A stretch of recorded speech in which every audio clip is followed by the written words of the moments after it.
Okay, Elon Musk has been in news a lot lately, and it's mainly been because of Twitter and the Twitter purchase. But there's one other project that he's been working on at the same time, and of course, I'm talking about Neuralink. So I had been checking in on this every once in a while. They just had their fall update on where they stand. They're looking to start human trials in 6 months. 6 months is not far away. What does this mean? Basically, we're going to see what kind of report they're giving in these various clips here. And then I'm going to ask you to put on your tinfoil hats and we're going to go down a rabbit hole because there is a lot more to this than meets the eye, just like the Transformers. Okay, let's take a look and see what this looks like here. What you're seeing is these hash marked with numbers Ah, that represents where we intend to put each of our threads. that's a lot of threads in a brain. So should we see some insertions? So this is I don't know if another I'd be view, that real excited quick. about it. On the left is the view of the insertion area, and on the right, what the robot's going to do This is is a real it's going brain, to by the peel way. the array, the Not a threads, human one by brain, of one from course, its silicon but a backing, real brain and nonetheless. insert it into the targets that we predetermined in the targeting view. So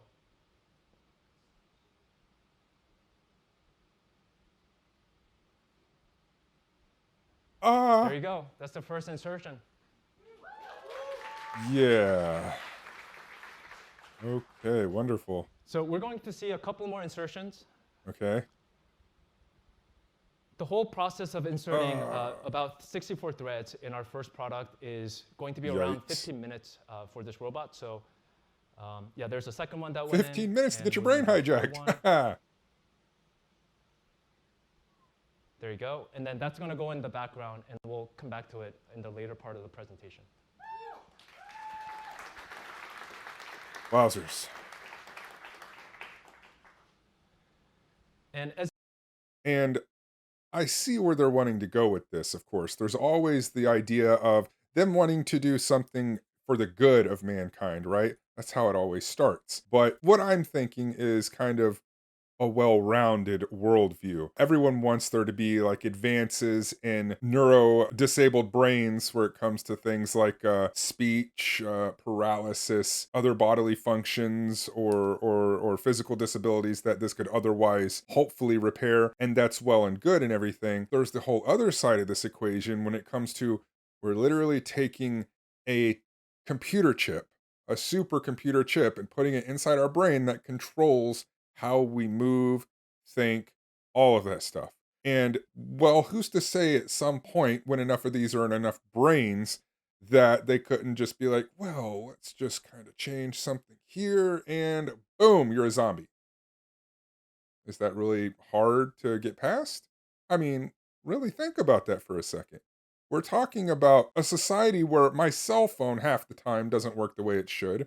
So, why am I trusting a chip to do my thinking and body functions for me? I just feel like this is getting into a side of technology where we're really dancing and tiptoeing around the subject of things like mind control, quote unquote zombies, and Mark of the Beast, the one of which is the scariest of all. Is this exactly what's going to happen? I don't know.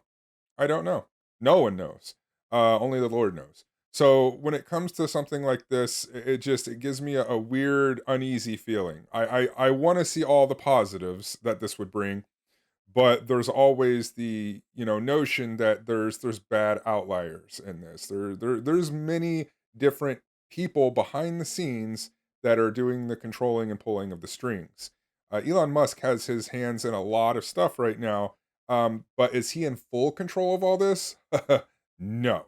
There is other people that are entirely capable of making him do their bidding. So just because he has all this money doesn't make him untouchable, doesn't make him not influential. But is it to say that he is, controlling all of the best interests of this technology? Not in the least. Let's take a quick look at another clip here and see exactly the kinds of things that was shown off at this event.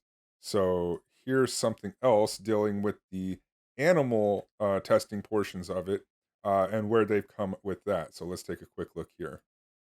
Here we shared with you a video of Pedro the monkey controlling computer cursor with his brain. Little So monkey how do playing we do Pong, that? Just a brief reminder. getting him some smoothie. First, we record his neural activity from the motor cortex using the N1 device.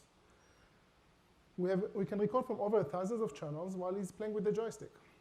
Then we can train a neural net that predicts the cursor velocity from the patterns of his neural activity. All of this machine learning With this and decoder, we AI. can then control Watch the out for cursor Skynet. just by thinking about it, without even moving the joystick. He can play with this decoder a variety of games, also a grid task, where he's moving the white dot towards the yellow target. Every time he gets one, he receives a drop of his favorite smoothie. And he chooses to play this Wonder game if it's every day. banana. Here you can see his performance from early 2021, around the time we released the previous demo. It's quite accurate, but it's a bit slower than what we would like.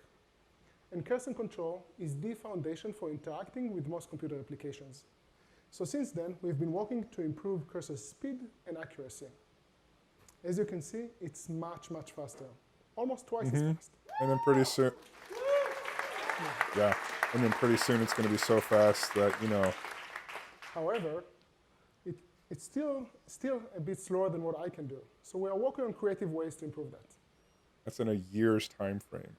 That's just, you know, we're talking about a year's time frame, it being able to take movements from the brain, no manual input whatsoever, no joystick, no nothing, because the machine learning algorithm decided to take and look at when he was moving the joystick and build a sense of predictions of where he would move the cursor depending on what was happening in his brain. And they mapped it out to where his brain just, he thinks it and it does it. And then look how fast it grew in just a year's time. Let's say 5 years' time. That could be so fast that it would kind of be scary. I mean, you know, really when you think about it, because you're not only talking about using this just for input's sake, right? Just controlling a mouse cursor on a screen. What happens when you merge a mind with the internet, which is something that Elon Musk has said he wants to do? We don't know how that's going to pan out, especially with the human brain.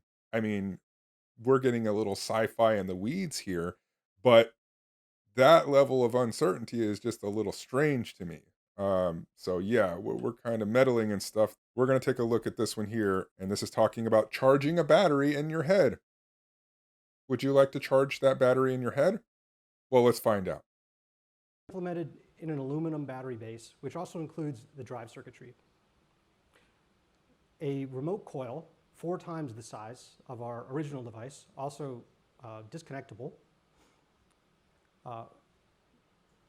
Never mind, this remote coil batteries are has, not increased, 100% switching frequency, driving reliable. improved coil coupling. So can you know, This charger is in use today, including several applications within our engineering and animal test facilities. I'd like to show you one of these applications here with a device we call our simple charger. this looks like a charging And puck the inside a coil log. has been embedded into the habitat. With the addition of one new outer control loop plus a banana smoothie pump, the troop has been trained to charge themselves. So let's see how Pager charges his implant. Okay. On the right, we're streaming real-time diagnostics from Pager's N1. Pops, When he oh, climbs you up just got and smoothie sits on it. below What are you the doing? coil, you can see the And charger his head automatically goes detect into a his little presence and charging transition from station. switching to charging. We see the regulated power output on a scale of 0 to 1 and the current driven into his battery. So be prepared to have your head be docked with some kind of charging platform. I That'll be mentioned fun. earlier that we improved the coil coupling. Based on that picture, you could see what they were going for, having like a little Apple iPhone charger plunked on your head. And you just sit there watching TV, charging your battery-powered Neuralink in your brain. Okay. Sure. What else we got? Thanks, Josh. You're I'm welcome. Christine, lead of the surgery engineering team. To get an N1 device, it's essentially these steps. Targeting and the incision, drill the craniectomy, Yikes. remove the tough outer meningeal layer called the dura, Ow. then insert the thin, flexible threads of electrodes, Oh, that sounds like fun. place the implant into the hole we created, Yep. and then that's it. You've got an implant under the skin. Easy as going through a No- drive-through. No wires. Just kidding. I mean, seriously, no wires, but I don't actually have one. Wow. The surgical robot does the thread insertion part of the So someone could be walking around This with a is because Neuralink it at would one be point. very You'd have difficult no to do idea if they had manually. one or not. Imagine taking a hair from your head and trying to stick it into Jello I wonder covered what by that saran wrap. has to and do doing with this some at a kind of precise like depth and position and doing the 60 audio recording or something. Well, think about this for a second. If someone has a Neuralink, this is purely hypothetical, but if someone had a Neuralink and your ears are able to hear around you, your brain interprets all that, then who's to say someone couldn't go in somewhere and hear an entire conversation? Of course, your brain picks up on that. You store it somehow, like the interface with your brain, and then go back and get debriefed, or your brain get downloaded that entire conversation. I mean, is that outside of the realm of possibility? I mean, if we're really jumping off the deep end here, I don't know. I don't know. 4 times within a reasonable amount of time. And a neurosurgeon would probably not like it very much if we asked them to do this for the surgery. So we have the robot that you saw doing its tiny dance. I sort of wanted to call it Tiny Dancer, but it's called R1, which is also great. Okay. The rest of the surgery is done by the neurosurgeon. In order for us to make a accessible and affordable procedure, we need to revisit Accessible this. and affordable. I'll tell you why. They want to get it out to everyone. When I was in school, my dad lost the ability to walk and to use his arms and even to speak. He was diagnosed with ALS. We would look on the internet and you could see maybe one person here or there who had some cool custom robotic assistive device, but it was deeply frustrating how limited were the options available to him. And there's hundreds of thousands of people with paresis, not even counting people with other conditions that our device might be able to help. Meanwhile, there's not that many neurosurgeons, maybe about 10 per million people. And it takes about a decade or more to train a neurosurgeon. Of course. They're already generally very busy. And as you can imagine, their time is very expensive. So in order for us to do the most good and have an affordable and accessible procedure, we need to figure out how one neurosurgeon could oversee many procedures at the same time. So, in essence, how can we have a lot of robots implanting a lot of brains and one neurosurgeon just kind of looking around and make sure everything's going smoothly? And then when a robot's finished up, go around and just close the surgery. It's almost like expediting brain implants. So, what do I gather from this? Yes, they're going to bring up the really bad, disabilities, ALS and all that stuff. It's horrible. But they're talking about saying, hey, we can make this better, which I'm not to say they couldn't. It very well could. And they kind of use this to bring it to an emotional level. Because if you can reduce something as a concept on an emotional level, you're going to have more emotion invested in that. Instead of just saying, hey, how would you like to have superhuman capabilities with your brain in the future? Um, or which sounds more like you're going to gravitate towards, hey, this is a very debilitating disease. It's terrible. Look how it, affected my family member. And they're think of all the other people out there with this. Well, with this device, it's going to fix that. They're no longer going to have these limited mobilities, these issues that the brain not functioning correctly would fix. Um, and so we're going to kind of punch on that and drive that home. While that's all well and good, not everything's so cut and dry. So they will push and lead with that. And then when you get the implant installed, then comes the, well, I mean, we've got to do firmware updates, this week, next week, we're going to drop this little update here, and we're going to enable these functions that would allow this and that to happen. So, we can listen in on stuff, we can see what your eyes are seeing. Like I said, take the good with the bad because there's going to be ulterior motives with this. You don't have this kind of technology this close and not see someone in the background going, oh, this is good. This is very good. Someone with some kind of sinister motive. Come on now. Really? You don't think that's happening? This might sound sort of crazy, but Sort of? probably so did laser eye surgery before LASIK made it normal. LASIK's been around for about 30 years and counting. Okay, hold on a second here. There's a very big difference between LASIK repairing vision eyesight surgery and having a computer. Essentially, it's a SoC, it's a system on a chip, it's a complete computing process, basically a mini computer installed in your brain that your brain interfaces with on a biomechanical level. That is a very big difference than just correcting vision. In the beginning, the laser robot did just the most fundamental core part that it had to do, and the surgeon did the rest. And over the iterations, the surgeon has to do less and less, and the laser robot does most of it. And it's a highly compelling procedure. It takes just a handful of minutes and often gives life-changing results. Since I joined in 2017, we've also done a handful of iterations to optimize the thread insertions of the robot. One of the challenges that we've had to face has to do with the optomechanical packaging.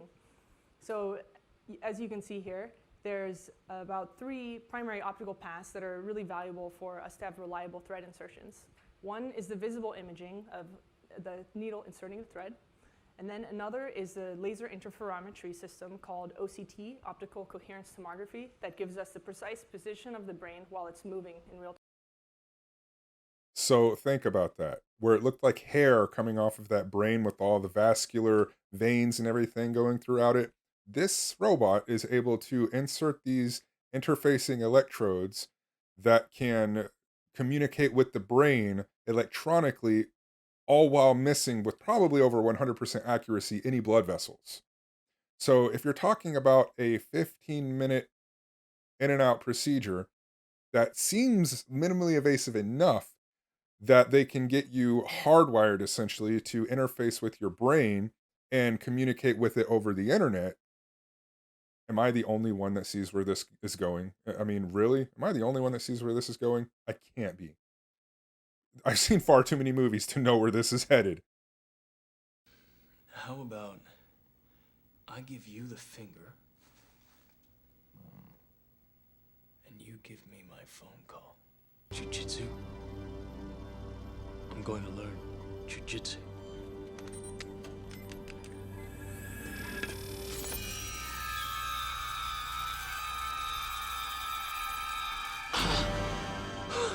Holy shit. Yeah, Mikey, I think he likes it. How about some more? Hell yes. Hell yeah. I guess on that note, thank you for coming and thank you for watching online. And,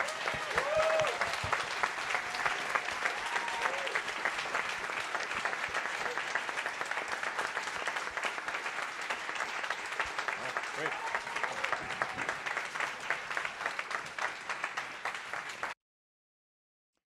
So, are we going to live in a future where you no longer have control of your brain?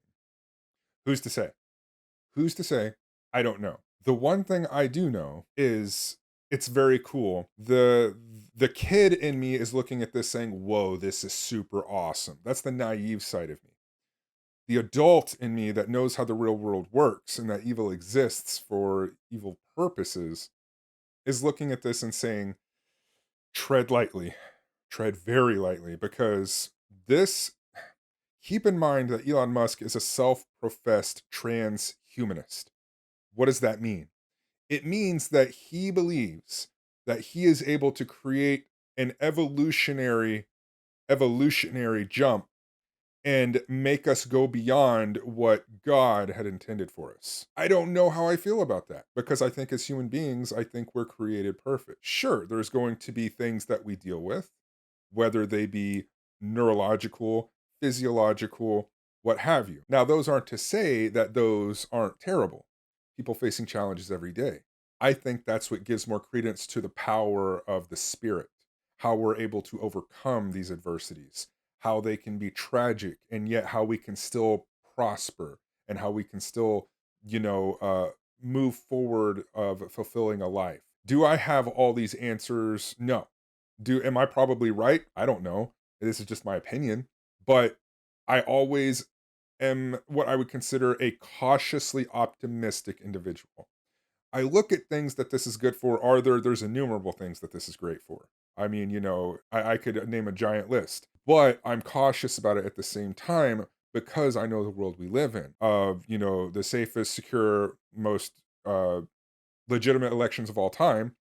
And with, the shadow governments, the uber elites, and you've got also the World Economic Forum. And I mean, there's countless ideas that I've seen put into place, and even movies that have shown this kind of thing, to where you'll see the uber elite have access to things that would make them super intelligent, be able to heal from things like in just a crazy amount of time. But you're going to have the haves and the have nots. You're going to have, everybody that's basically makes up 90% or more of people that won't have access to something like this, even though they say they want to make it affordable. And I could take that one or two ways. This is going the first way. Something like this is confiscated, made entirely out of reach of the average person. And the only way you would be able to get it is if you submitted to authority or if you were an uber elite, right? The other part of it is to say that someone in power gets a hold of this and they want to utilize it on a mass scale, but you're going to have this forced upon you. Where am I going with this? Obviously, Mark of the Beast type stuff. If we're moving towards a completely digital future, then you wouldn't be able to buy, sell, or trade unless you had one of these chips, right? Is that so hard to believe? We have implants that go in our hands that we can wave over a machine and we can purchase a product. What's to say that unless you had one of these that was connected by an internet interface, that you wouldn't be able to buy, sell, or trade with this? I don't know. It's interesting to say the least. Well, I hope that you liked this look into the Neuralink, where they're at with this, how things are going, how Elon Musk spread so thin, he's like just butter over too much bread. I know I heard that in a movie somewhere. But how he has so much that he's able to control our modes of transportation, the way we're going to think, the way our bodies are going to work, and the internet, our communications in general. It's really scary when you think about how much he has, his hands in things that we take for granted every day. But yeah, I'll keep my eye on this. And this is just an overview of where this is at. But nonetheless, if you guys liked this content, go ahead and leave me a like on the video. It helps out with engagement. It has YouTube recommend my videos, get them in front of more of our audience.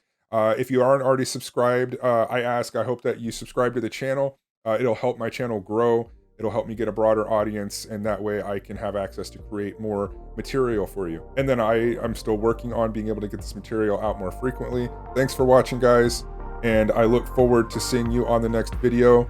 This is Changing Channels, and I will see you next time.